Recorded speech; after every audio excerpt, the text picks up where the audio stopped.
Hi, and welcome to the I Ramble podcast. We're an entrepreneur-centric podcast, guiding you with some tried and true strategies from people that have taken their ideas from mental creation to reality. Now they're trying to make it easier for you to succeed in your endeavors. So sit back and listen to these entrepreneurs, builders, and designers share the step-by-step formulation of their business. Don't forget to like, share, and subscribe for new episodes. Enjoy!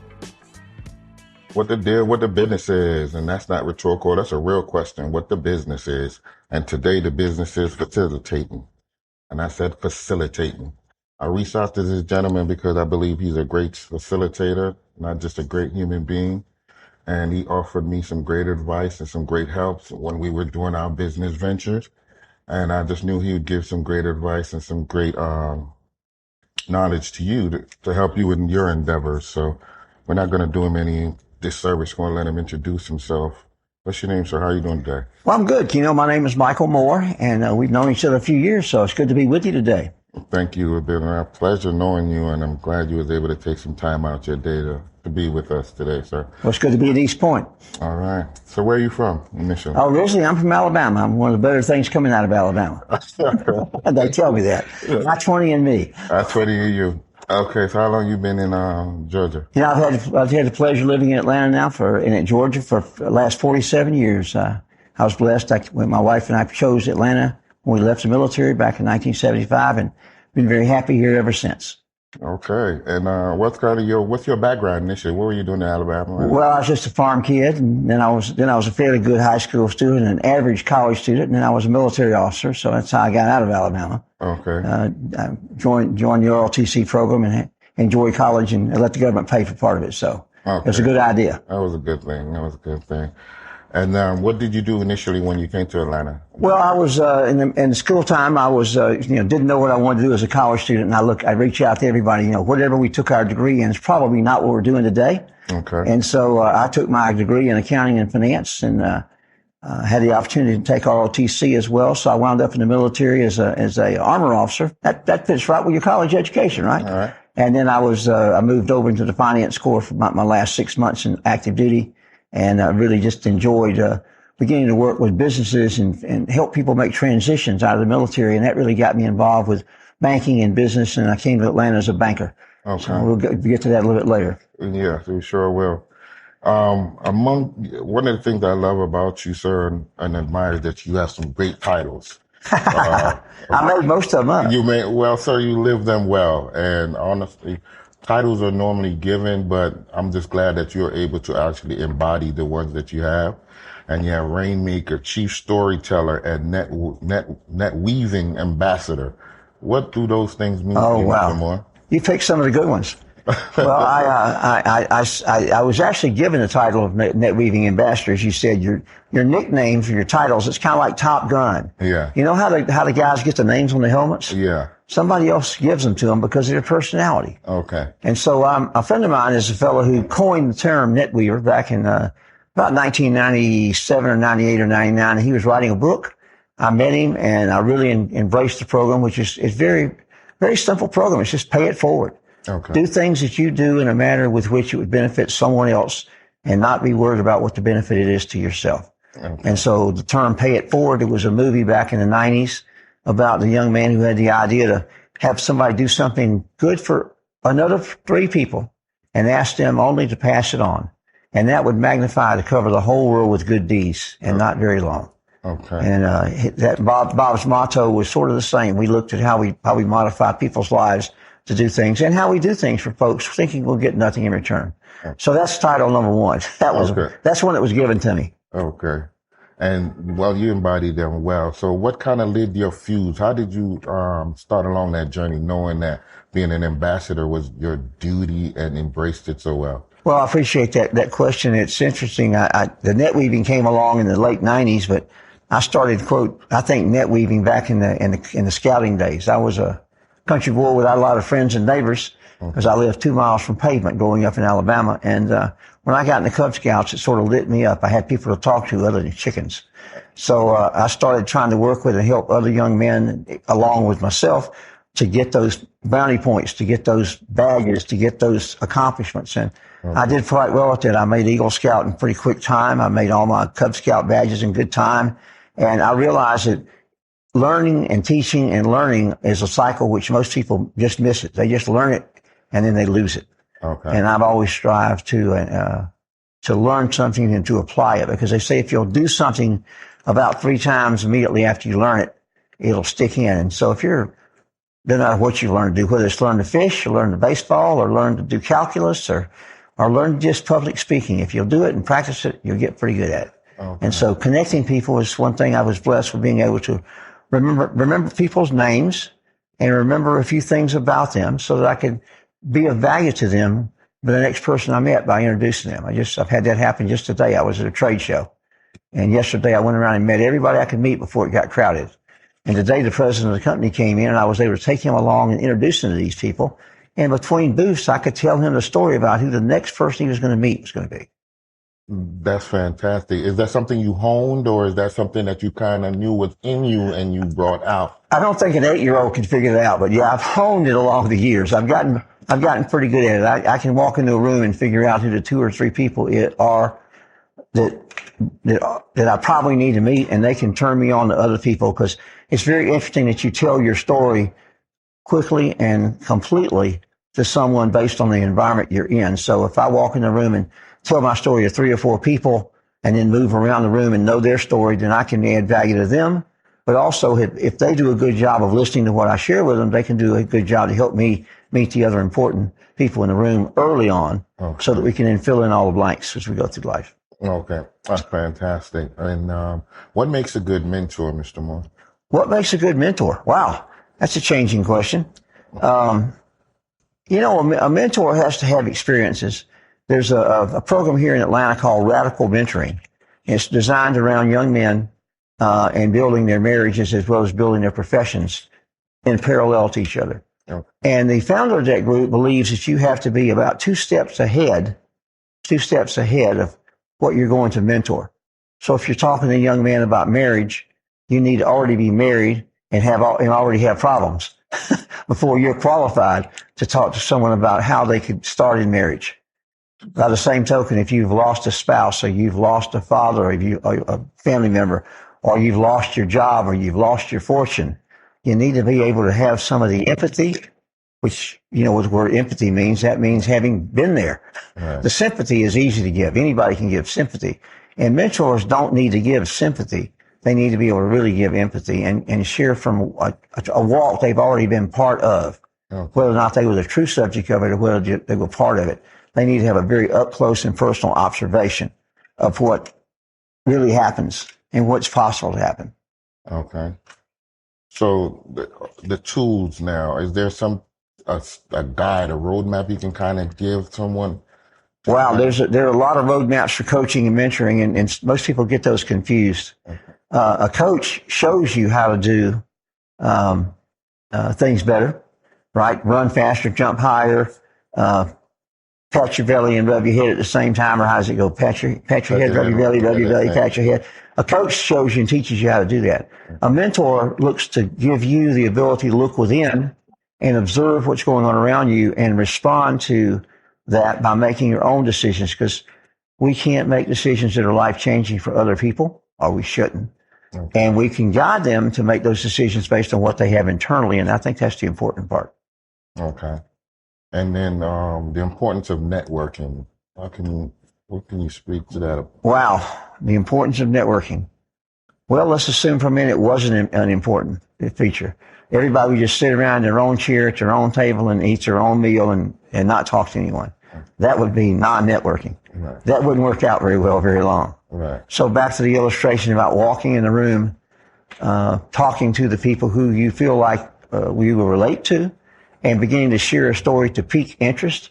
We all use that joke about the 30-second elevator speech. Yeah. Well, it's not really 30 seconds. It's about 8 seconds.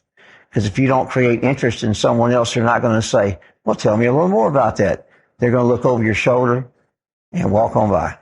Right. So, but the networking is important, because follow up and follow through are the parts of networking which most people forget. And then again, it's the courtesy. One Would you, let me give you an example and you can respond to this or we can just talk through it. Would you ever go into a networking environment and look for your competitor? No. Why? It's that thought that they're going to be naturally against you, even though you possibly can gain information on what you're lacking. So, okay. So that word collaboration. Yeah. You know, I have a pretty dear friend who's in a business which is very competitive. And we used to talk to him about, when we coached him and mentored him, we used to talk to him about meeting his competition. And he had a little bit of an ego, just a little bit, because he said, I really don't have any competition. Nobody does it as well as I do. I went, well, that's a strength. If it's true, how many of your competitors believe that? And that took him back. And he said, well, I'm not sure any of my competitors believe I'm the better than they are. And then, one day the phone rang and it was a competitor giving him a referral. And he said specifically the words he quoted were, Mike, I believe you can do a better job with this client than I can. I've watched you for 3 years and I know you can help this person out more than I could. And let me give you their name and number. And it resulted in a very nice piece of business. So that young man then became a believer that it's nice to talk to your competition because what he felt was an obligation to give back. Right. And he would have never thought of referring that person who he couldn't serve well to someone else. Right. Or just, you know, there's got to be 3 or 4 people that you know that are in your business with you. Why would you compete?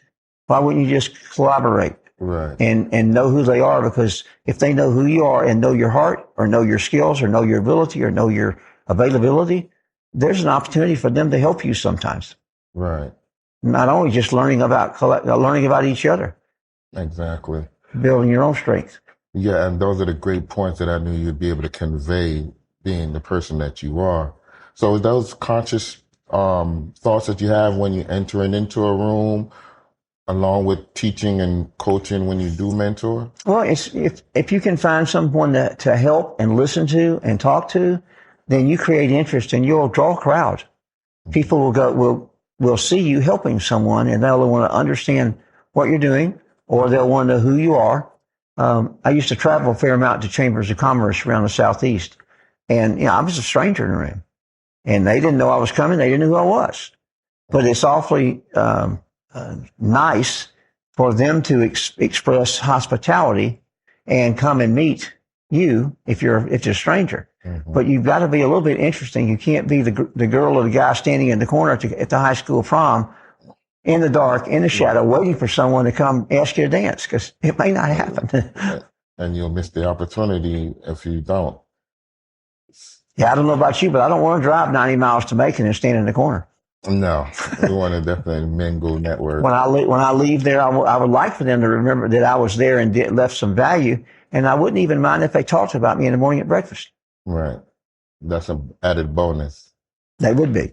So that goes along the same thing as building relationship, fostering them? Well, yeah, it does. I mean, and you've got to have a personal technique. Everybody needs to do it their own way, not just be trapped by the numbers. Okay. You know, here's my name, here's my phone number, here's my email. Call me when you want to do business. That doesn't quite work. But if I know you have 2 children, if I know you grew up in Chicago, if I knew you came to Atlanta because you got transferred with IBM and then suddenly you realized working for IBM in Atlanta wasn't working like working for IBM in White Plains, New York, and so you left to be an entrepreneur because you got the bug, then I'm going to try to help because you're out of your element. You're in a different place. You're doing something new and different. And you probably need help. One of my daughters has a saying. She has a picture on a wall when she was a child. That angels. Angels are born with 1 wing so that they can find a partner and fly.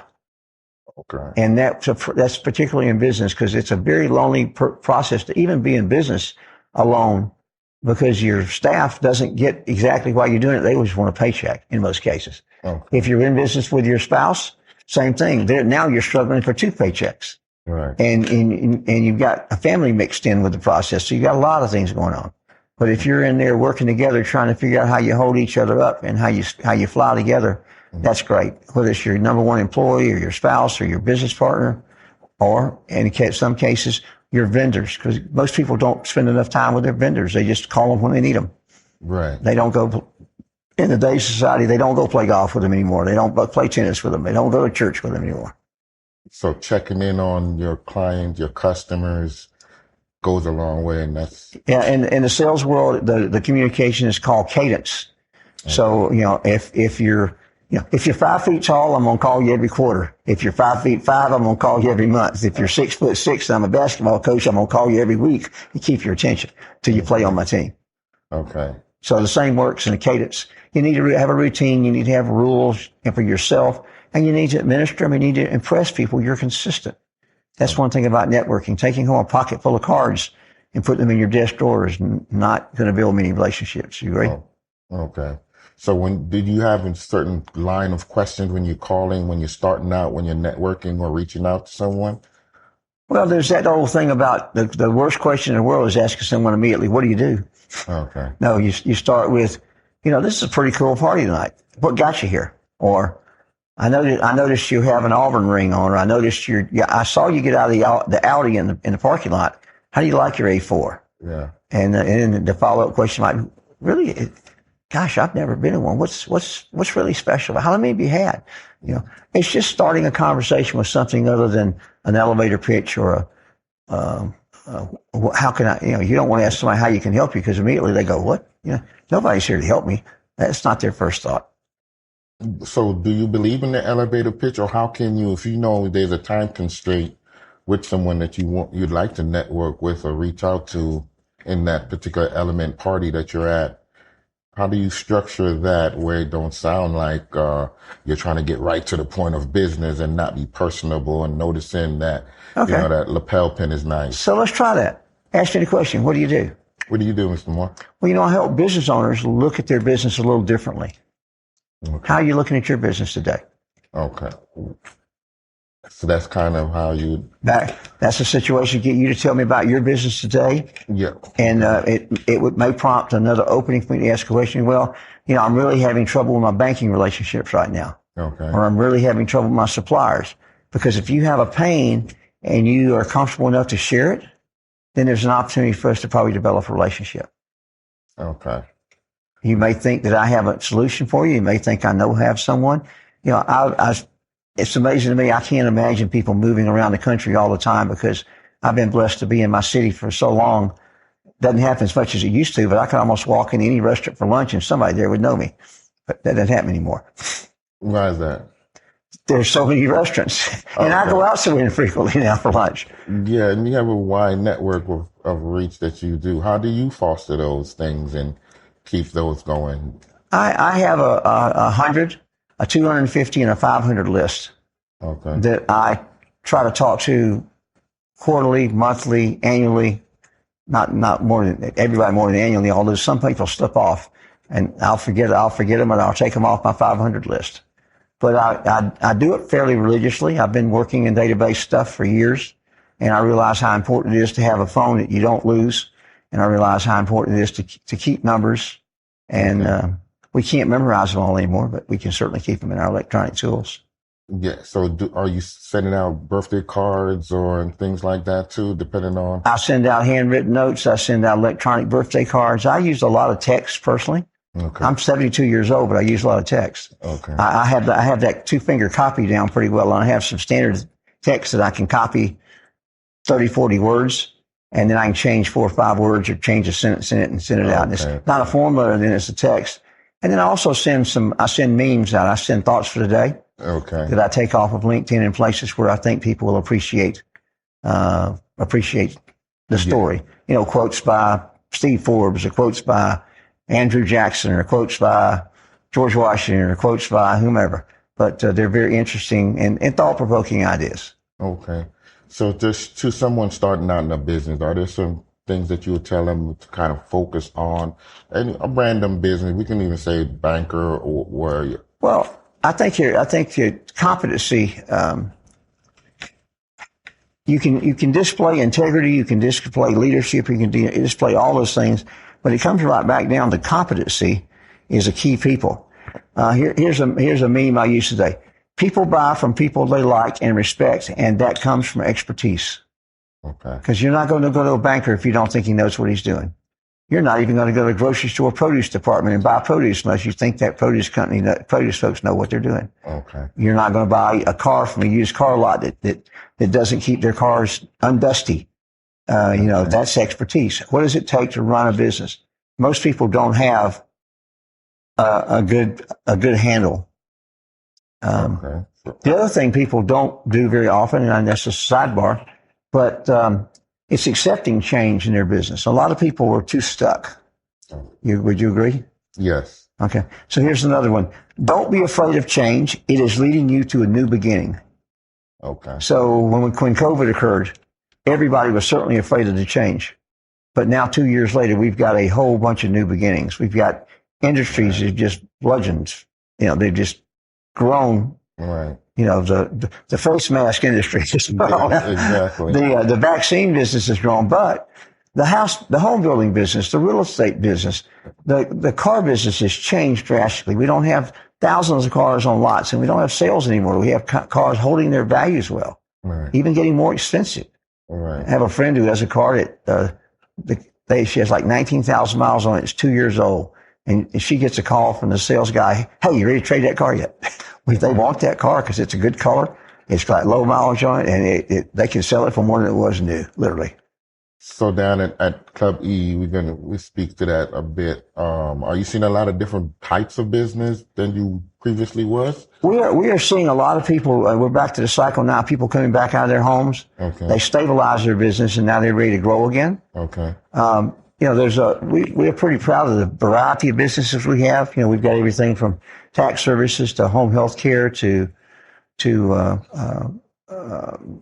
gun safety training to some nonprofits to professional engineers. We still got some folks that work in organic farming. We've got just a lot of different kinds of businesses. We've got counselors. Right. We've got car dealers. We've got folks that are appropriate to our community and neighborhood, people who live here and are servicing the community. Okay. So what was the initial vision for it when you opened it? Did you guys sit down and formulate the structure? What was the initial? Our original business model called for us to educate and provide a safe place here in College Park, the Tri-Cities, for people to come to start a business and do it as community, because everybody started their business back to our competitor situation. Okay. You were a competitor or not, and you didn't get any help. Your banker didn't. You were a small guy or gal. Your banker didn't really have much time to fool with you. Matter of fact, one thing interesting we're practicing again. We're practicing the theory of a circle of firms. Everybody needs not only a banker, but everybody needs an attorney, and everybody needs a CPA, and everybody needs an insurance agent, and everyone. Let's see, banker, yeah. So the circle of firms you need around you to do success. If you have a lot of employees, you need a staffing company. You don't need to have your own. You just need to have somebody who can hire you the right people, because that's just a small part of doing business. But we all don't have the expertise of a banker. We all don't have the expertise of an attorney, not the CPA, not the insurance agent, and then certainly not the financial advisor in today's changing times. That's the fifth person. So you got 5 people. You got 5 fingers on your hand. It's very easy to remember. So your circle of firms that circle you and circle around you. And if you have a friend in business, or you're down the street from business, or you're in the same building as a business, and y'all all have the same circle of firms supporting you, or many of you are supporting each other, then you're in good shape. One of the things we'd like to have more of in Club E is some attorneys and some more accounting people, because we've had that before, but they've come and go and they grow up. Okay. You ask about what we originally designed Club E for. It was to provide education, but it was also to provide a platform for people to grow their business and graduate out to their own space. We designed shared space and office space for basically 1 or 2 people, but at that point, you would grow and go and get your own facility. Okay, and then contribute back as being part of the network. Right. We did believe in the once a member, always a member. Okay. So once you become a Club E member, we love you forever. We might not give you free space, but we love you forever. Okay. Because we did structure it so anybody could afford it.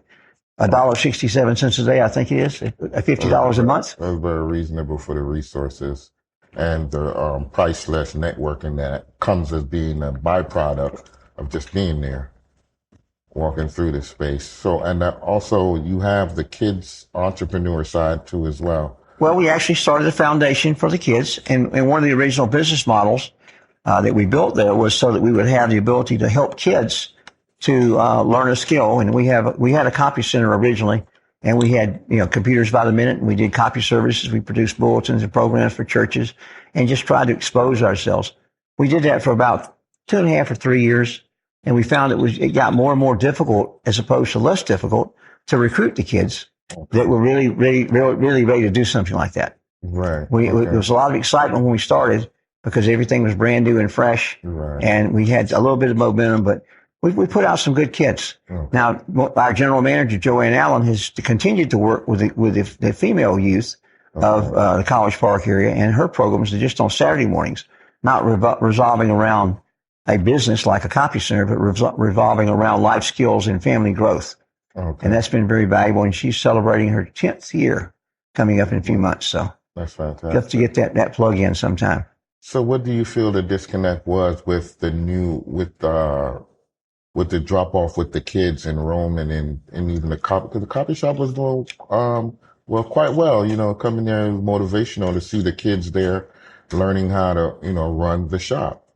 Well, the staffing in the coffee shop is still there. The coffee center was one issue, learning equipment, but we also used a fair amount of youth up in the front in our cafe, and that still happens. They're still using it. But a short answer to it is we kind of went through a cycle at the high school, which was feeding us the kids. Okay. So they're going to school over there part of the day and coming to work for us part of the day. They were close by, and that was kind of a cycle of teachers and administrators. We kind of lost the connection there. And the momentum slowed around, and so sometimes it's time to do a little different change. We've been blessed to convert that space to 4 offices now. Okay. So we turned it back into a place for more entrepreneurs to participate, and hopefully the parents that are good entrepreneurs will teach their kids. Okay. We hope. So is there an enrollment program after signing up? Are there steps that you take as a business owner once you? Well, we partner with Operation Hope. Okay. And they actually have an office in our space now, and where they run seminars on financial literacy and simple business modeling. Okay. And that's worked out very well. And they run those in coordination with some of the churches and so forth here in College Park. But John Hope Bryant, who is the leader of that organization or founder of that organization, had picked Club E as a place to put one of his field offices. And we have a gentleman here who works for Mr. Bryant and pays rent and is a member, is a card carrying member. Mm. And he does some of the things that we were trying to do over the years, but it's more effective for an organization to focus on it. Okay. And that's what they do. Yeah, because I think there's a lot of what happens when businesses are not successful. It's not just mentorship, but you're so excited with starting, but you don't know the steps or the actual structure. So you kind of help to foster that with giving the great information from just the idea to an actual running, thriving business. Well, that's one thing we were maintaining. I try to maintain regular office hours so people can come and visit periodically to say, here's my shoebox of problems.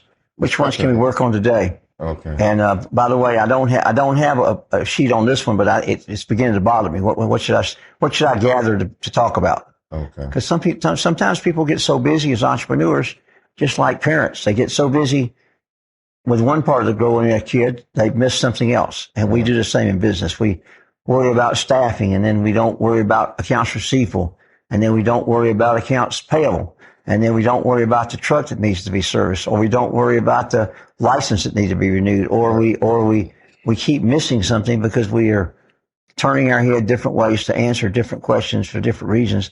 And that's the most common failure point of a 1, 3, 4 person company. Problems get much more complicated as you add staff.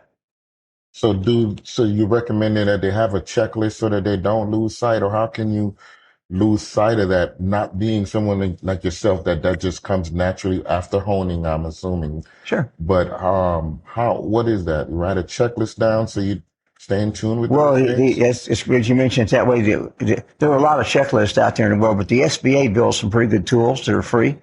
If you just go to SBA.gov or SBDC.gov, Small Business Development Centers, right, you can find a lot of resources. And, of course, we can work together and help you figure out what you need and point you to the right one. Okay. But a lot of people like to self-help a little bit till they can't get the shoes tied anymore. Okay. Which is a challenge. That's why it's great to be part of community. Right. Sometimes if you have help tying your shoes, you can learn to tie them a lot faster. Okay. So you definitely recommend that, they reach out to these resources and see what kind of, not just advice, I guess they can get, but the tried and true tactics as to how to be successful continuously. Cause like you said, there's a lot of energy, but then it somewhat teeters off, but you still need to maintain that even keel throughout, cause there will be, peaks in your business growth. Very true. Right? Very, very true. Okay. So you started Club E with the platform of helping a business start, grow, and, elevate and move on. Was that just sole structure of that? Well, our structure started basically, we came down here as a semi-public private partnership with the city of College Park and envisioning helping the Tri-Cities. And so for 3 years, we ran monthly meetings where we invited wishful entrepreneurs to come and listen. Okay. And that's where we got our supporter base from. So we had parents from Woodward Academy coming. We had off-duty policemen coming. We had firemen coming. We had, the Biden development president was an early attendee, but we had people coming from out in South Fulton County. We had people coming from East Point and College and Hateboro to come and sit. I think one night we had 119 people that showed up in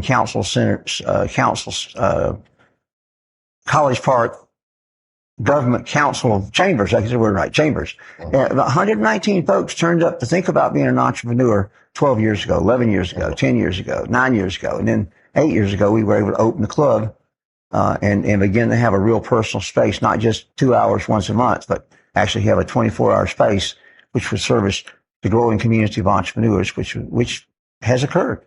I mean, right now we have more people going in business and leaving business. That great resignation is very real in America. People are building their own business, or they're doing a side hustle that really turns into a full hustle. Right. And that's a lot of why we do what we do with iRamble, is because not just having lack of business acumen was my downfall in some of my ventures, but we're trying to give you some systematic steps, some tried and true things that you can impart these things in your business or enlist them in your business. And it goes a long way towards success in the long term, as opposed to just that initial start. If the, lack of information will cause your business to kind of go under quicker than you foresee. So I really do appreciate the fact that, what the overall structure of your Club E, it kind of gives you that backbone where you came in with the idea, but here are these things. Just like you said, the financial advisor, the banker, the lawyer, and all of these different things. That's to right. Kind of keep your business in a proper keel, I guess. It's a circle of firms around you. It's a circle of counselors. It's a circle of coaches. It's a circle of people who care about you.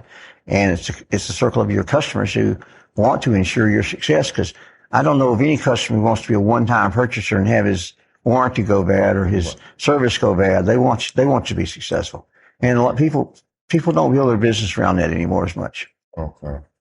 So how do you compartmentalize your time, and do you have an order of importance, or how do you kind of structure that? I have an alarm that goes off at 4 a.m. I start then. And then I spend that first hour with some personal development time, a little bit of exercise, and then kind of prioritize my day. A little bit of prayer. And then about 5 o'clock each day I get at it. And as you just said, it's basically the responsibility to figure out how we get it done best, where we use our resources. And I'm not perfect. I don't get it done right every day. Okay. So you don't have you have a calendar or schedule that you kind of adhere to I do. Yourself? I have kind of a weekly straw man where I know I'm going to spend, 4 hours on this and 2 hours on that and 6 hours on this. And I'm going to do lunch for this on this day and dinner for this on that day. And I'm fortunate I've been able to plan most of my life around a weekly format, and I have big blocks taken out, and then I only allow stuff to come into the open spaces. Okay. And that works pretty well, except for Atlanta traffic sometimes. Yeah, well, you can't account for that. You got to kind of pre-plan. But yeah, time management is a critical part of anything, whether you're a football coach or whether you're a kindergartner. You want to take the nap on time. Yeah. You need to take the nap on time. Okay. So what do you foresee for Club E in the future? You have any kind of plans in the... I'm really glad you asked that question. We are focusing on fourth quarter.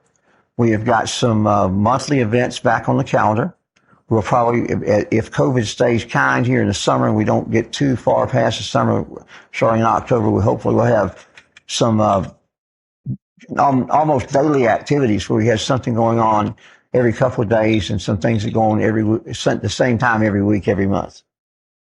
Networking functions in the afternoon, networking functions in the daytime, classes in the morning, coffee time, trying to get community back in the building, focused on each other. Okay. So what are the type of business that you're seeing coming in? I know you said you'd like to see more lawyers and different things like that. Are they kind of geared business now that people come back outside from COVID? Well, I think the people we have to recruit are folks that want to do business in South Metro. Okay. And they may be an attorney who has an office in Midtown. He wants to work down here once a week. He lives down here. He wants to live here. He wants to work. We're encouraging people to take office hours down here and spend time. A CPA could spend a half a day down here and see a couple of clients and begin to build some business around the club. A financial advisor, we've had those here on Main Street. We've had those in the club. Everybody has the ability to have an office, but as you said, and as we know, if you had $50 a month memberships for co-working, you could come spend a half a day here once a week, and you could pay it forward. You could meet people. You could add value. You could train. You could educate. You could invest in others. And I've noticed a lot of more foot traffic along Main Street, more up that side. What can you speak to why that has kind of boomed in the last couple of years? Well, I think it's the community has decided they want to have more restaurants conducive to College Park. We had the Pecan for years, and we had Tony's Barbecue, and then we had the feed store. And I don't know if you've noticed, but all three of those are gone. Yeah. They're now replaced by something different. The Corner Grill. Well, the Corner Grill's been our mainstay. Those folks are doing well. They've been there, but out of our 4 restaurants, they've all gone now. Pecan is something different. The feed store is now a dental clinic, and the barbecue is a different barbecue now. But it's just not the same place. And of course, Hattie Marie's came on the corner and really changed the barbecue structure of College Park.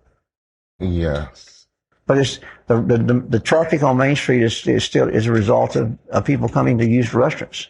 Okay. And of course, the second block is all types of regular retail businesses from hair salons to the shoe shop's still there. The computer store is now gone. That was interesting. But of course, the other Novell on the street down there, the old cleaners. It's just we're blessed with some good restaurants on the street, and that's the traffic.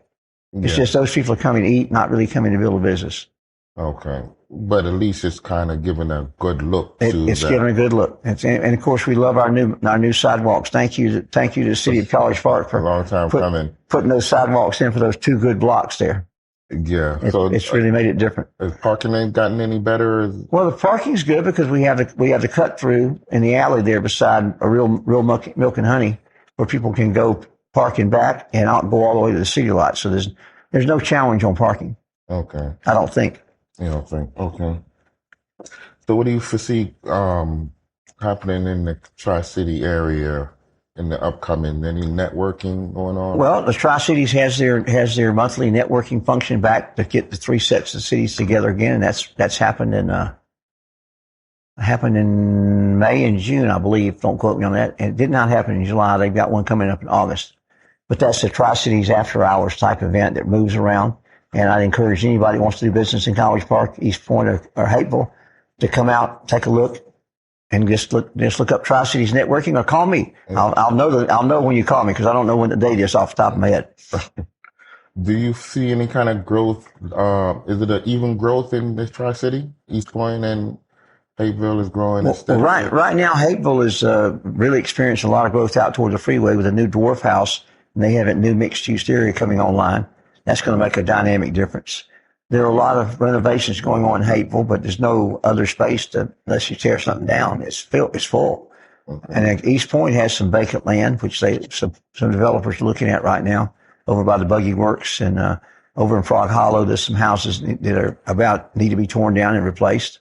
Okay. So this growth in close in East Point, but the blessing of just having Camp Creek marketplace out there is great for East Point and for shoppability. It's really helped people come back into the college, the East Point area out, but past the airport. Okay. And of course, the city's now seeking active development for that 138 acres they have. So that'll be called 6 West, and hopefully some things will start breaking ground there the next year or so. So we'll have a lot of excitement down here. Okay. So what other ventures do you busy yourself with? I have a couple of startups which I'm helping. One's in affordable housing and veterans and homeless housing. Okay. It's a very special a block. We're trying to put a plant here in Georgia.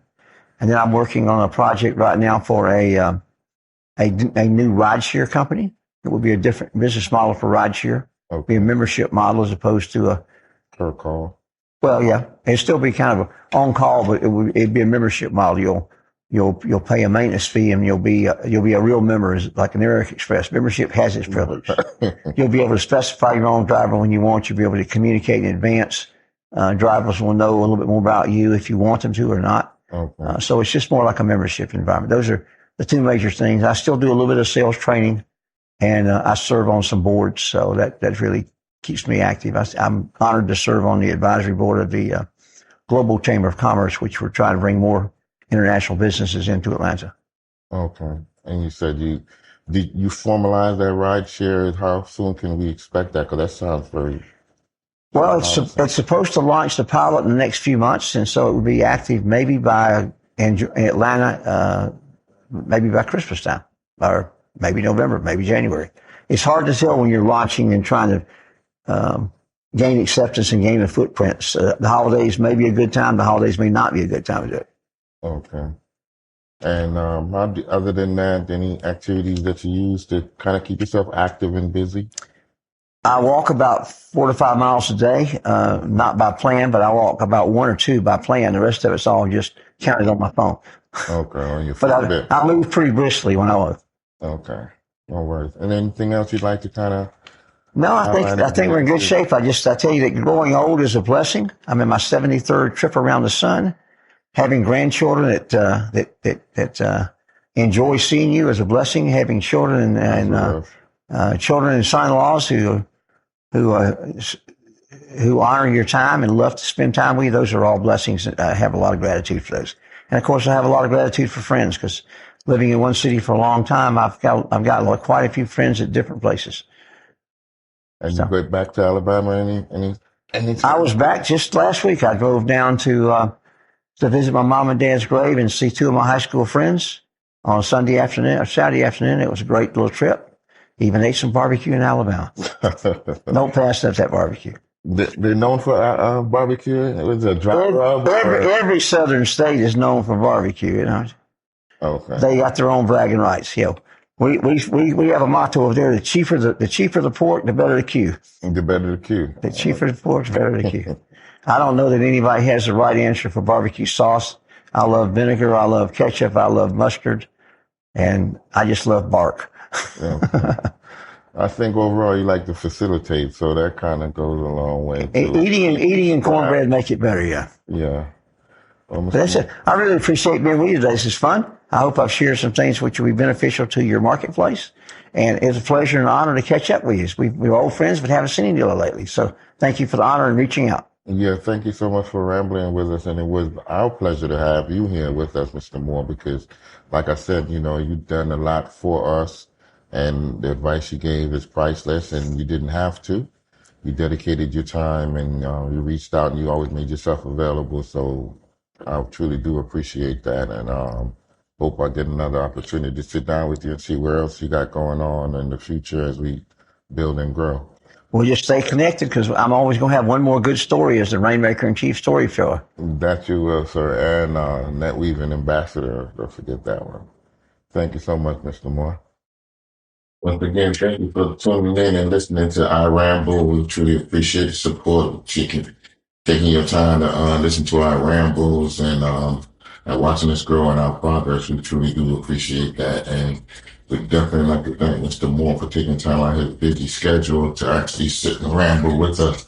Mr. Moore has been a true friend to us for many, many years now. And one of the things with friends, especially great friends, is that even if you have a disconnect, you can always just pick up right where you left off, because it was a true friendship. So we appreciate the time that Mr. Moore spent with us and giving us some great guidance. And we know all of the information that he imparted on us is gonna do a great service to you in your business growth. Make sure you listen to it maybe 2-3 times and get your notepads out and take notes, because what he's trying to do is help you foster a great business acumen, tried and true practices that he imparts on his daily life. And we're just trying to give that information on to you so that you can be successful in all your endeavors and anything that you impart upon. So we really want you to make sure you go and support Club Entrepreneur. They got a nice incubation process where they help you foster your ideas and strategize with you, and you're able to gain some real great networking research with the Entrepreneur Club. So make sure you reach out to them as well. And also, you heard the man, you can definitely reach out to him and he'll be able to give you some guidance, point you in some direction. He was a great mentor to us and is a great mentor to us, and give us speedy feedback on questions that we asked. And he's a very, very busy man. So when he takes time out of his day to send back an email, send back a text, a message, or anything like that, or even offer some time to sit down with you to hear your idea and see how you can help kind of foster it and build it and grow it for you, or point you in the right direction, if that's not something that he does, which is, which kind of hard. Because he had his warehouse, they say, is an extensive warehouse. So I try to be like that myself, where as you reach out to help someone, if that's not something I'm versed in, I'll try to make it happen for you. I'll make a phone call here, there, just try to make sure we can kind of get you some guidance and some direction as to your next steps of all that you do or what you're trying to do. So I want to definitely thank Mr. Moore again for taking time out of his schedule and out of his day to really ramble with us. It was really appreciated. So I hope you gain some great information from it. I hope you're able to add that to your strategies and be successful in all that you do. Thanks again. Thanks for listening to today's Ramble. Please like, share, and subscribe for new episodes of the iRamble podcast. Also, check out iRamble.com for more guest content.